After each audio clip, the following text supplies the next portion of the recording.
NBC Sports at the Homestead-Miami Speedway, where the Ford 400 is under its 5th caution. Tires beginning to be a big topic of discussion down on pit road. Dave? And with Brian Vickers now, who wrecked just a little while ago. Brian, we're here in front of your tire, but first of all, I want to know, are you okay? Yeah, I'm fine. You know, thanks to a lot of safety improvements NASCAR's implemented. Miami Speedway, thank you so much for the safer barrier. That made that hard hit seem a lot softer, but the UAW Delphi Chevy team did a great job all day. We kind of got a fender knocked in coming off pit road. That kind of cost us. We were coming back to the front, though. But, yeah, you know, I don't know what happened. If it cut down, there's a lot of trash out there. You know, anything could have happened. You know, Goodyear did a great job with these tires for the amount of time they had. Miami Speedway didn't get paved not too long ago, and they had to come up with a tire real quick. So they did a great job. Whatever happened, happened, but it's one of those deals. But we blew a right front tire. He said it blew right after the flag stand. The wear on the inside shoulder, where you think about camber issues, was pretty extensive. Of course, it's all blown away now with the shredding of the tire. But, you know, the team said they hadn't really seen a lot of issues earlier on, but there is a bit of wear on this one. A lot of teams after Brian Vickers and Michael Waltrip now have had right front issues, beginning to talk about it and pay attention to it up and down pit road extensively. Greg Biffle in the 16, remember the unscheduled green flag pit stop just before the caution came out? That puts him on the tail end of 1 lap down, so he's basically almost 2 laps down to leader Kevin Harvick. Like Robbie Gordon had a problem on that restart, didn't he? Yeah, he's off the pace. He was way off the pace. He was 9th at the restart, Walt. Yeah, he slid up the, well, he was up. He might have a tire going down. So, may have a tire or something going down, guys. But he's in the heavy traffic and can't get to pit road, or couldn't. The gearbox popping out of gear. Jumping out of gear. Okay. That'll do it. Yeah, that will do it. Got that bungee cord down there if you need it to your right. And there he goes reaching for the bungee cord to try to strap it on. It's a rubber strap that they hook on the shifter to hold it in gear. Nope, there it is again. You see it? It just popped out again. Yeah, sure did. Up front, Bill Elliott putting a lot of pressure on Kevin Harvick for the lead, while Harvick presses Greg Biffle to try and put him 2 laps down. And if you're Biffle, you have to stay in front of Harvick if you can, because if you're 2 laps down, you're not going to get the lucky dog. Now at this point in the race, Hang on there, Harvick. because we have 3 cars 1 lap down. Well, there goes Harvick, there goes Elliott, so Biffle is destined to be 2 down. A green flag pit stop at lap 117 has put Biffle in a hole after running in or just outside the top 10 for most of this race. 20 car, Tony Stewart, 3rd place. Matt? Tire wear has been good for Tony Stewart today, but on that last set of tires, when the right rear came up about the size of a $50, they had a spot on it where it had blistered. I talked to Greg Zipadelli. He told me we have seen that a little bit on and off all week, so we're not as concerned about it yet.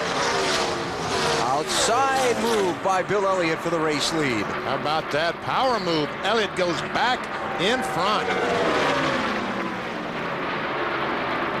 Strong. Yes.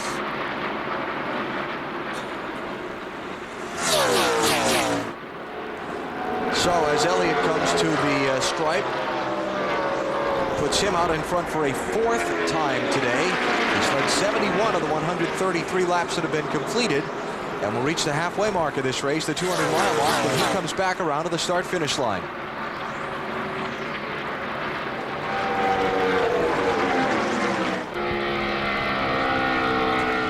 Gave you our singular wireless race talk poll earlier. Wanted your opinion as to what the biggest headline of the 2003 NASCAR Winston Cup Series season was. And you all think it was the departure of R.J. Reynolds Winston, their 33-year sponsorship of NASCAR's top series, and the quick signing of Nextel to replace them.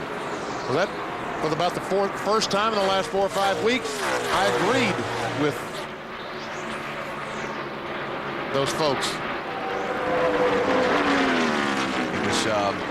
What, in January, late January, beginning of February, the announcement was made that R.J. Reynolds was exploring its option of getting out. NASCAR went to work to find a sponsor and announced it on June 19th. Got a left rear flat? Left rear tire flat on the 32 car, so off the pit road he goes.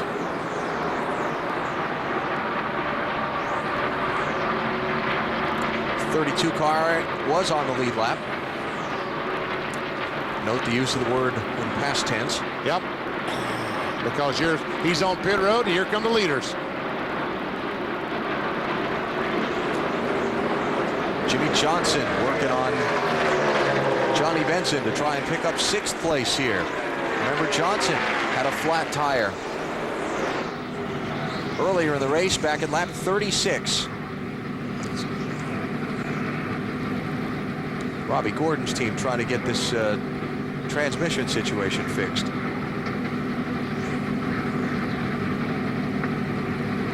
Motorcycle ratchet strap you put around the tube and ratchet itself back. Yeah, you're going to need a pretty big strap to keep that thing in 4th gear the way it was jumping out. I think a bungee cord's going to get it done. Obviously, it didn't work. A lot of flexibility in the bungee cord. How about this drive for the 48 team here today, BP? Lap 36, flat tire, loses a lap. Got it back without the help of the lucky dog thing. Yeah, he passed the leader. Mighty impressive. Dave, what are they saying now? Well, you know, being the lucky dog is one thing, but what you do with it is another. And, of course, they made changes to the car. It was good. He was coming up through the field and having a good time doing it. We just enjoy doing this stuff, getting to the back, going back to the front. Everybody tell us good job, you know. Oh, yeah. Your dad said that the Johnsons always do everything the hard way. Very true. That's why we appreciate it so much. And Chad Knaus, the crew chief, is one of the guys who always does it the hard way. He's always the last one out of the garage on race morning with his car. But this morning, he was out early, and I asked him about that, and he said, you know, for the first time, I just didn't have any more good ideas to throw at it. Guess he didn't need them. Been a great season for that 48 team. With 3 wins so far and looking good for that 2nd place in the final championship standings. Now, Ricky Craven. Yeah, I was just going to say, he's still struggling, looks like. Still having a hard time keeping that car down in the corners. Wait, Jeremy Mayfield. Just came off the corner and slowed abruptly. And did not go to the pit access road. He looks like he's got tire trouble. He's got a flat tire. I'm saying, I'm thinking these tires are getting cut out here. So Jeremy Mayfield, who has led earlier in this race, now is going to have to limp all the way around and hope he doesn't tear the fenders off the thing, trying to get back to pit road, right rear. Yeah. Matt. Benny, that's exactly what happened to Ricky Craven's left rear tire. He wasn't sure which tire it was. He was zigzagging back and forth across pit road on his entry. When they took the left rear off, there was about a gash about the size of 1 inch. That's what cut down and caused that deflation on Craven's tire. Now that's going to cause a caution flag because it's going to lay down right in the middle of the racetrack. Caution is out. Caution is out. See, if Jeremy, if he could just keep going and run on the rim, he'd be okay. I don't know if he wants to do that or not. He's going to have a hard time getting stopped and getting that tire changed and getting back off before the leader comes back around because his teammate Bill Elliott, the leader, is coming up behind him already. But will he be the, I don't know. No, because he's on. Because he's going to go, yeah. Well, now this is one of those interesting things about not racing back to the yellow because he's on the lead lap when the caution comes out. So he should be the lucky dog. He should be able to pass the pace car here, come around to the tail end of the field, and keep limping around, right? I would think so. He still continues, and I think he should legally go by the pace car. He can keep the car up to speed and keep up with the pace car. Right.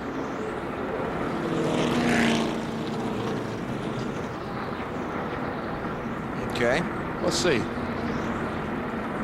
I mean, he was adhered to the 45-mile-per-hour speed limit on pit road.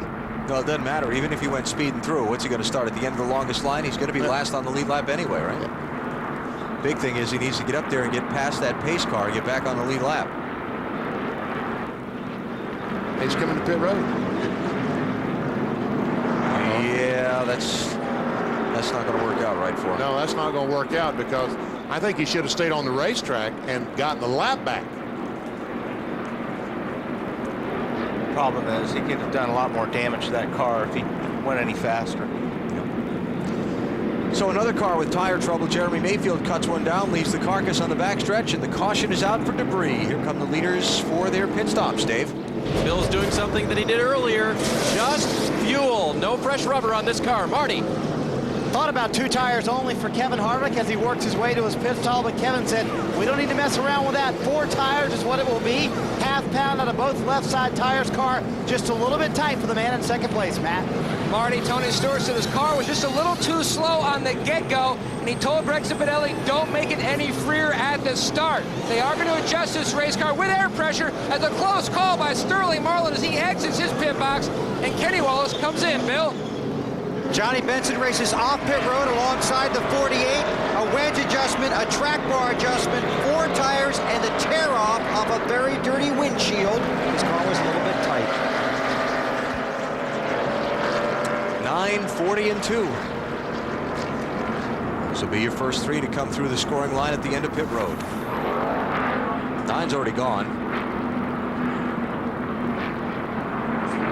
42. Casey Mears. Martin. Check and see if they just got rights on the 41. Jeff Gordon with just right side tires on his stop. I know Rusty Wallace just got rights on his stop. Pit reporters will follow up on that for us. We'll reset the strategy for you when we come back to the Homestead-Miami Speedway. Bill Elliott back in the lead of the Ford 400.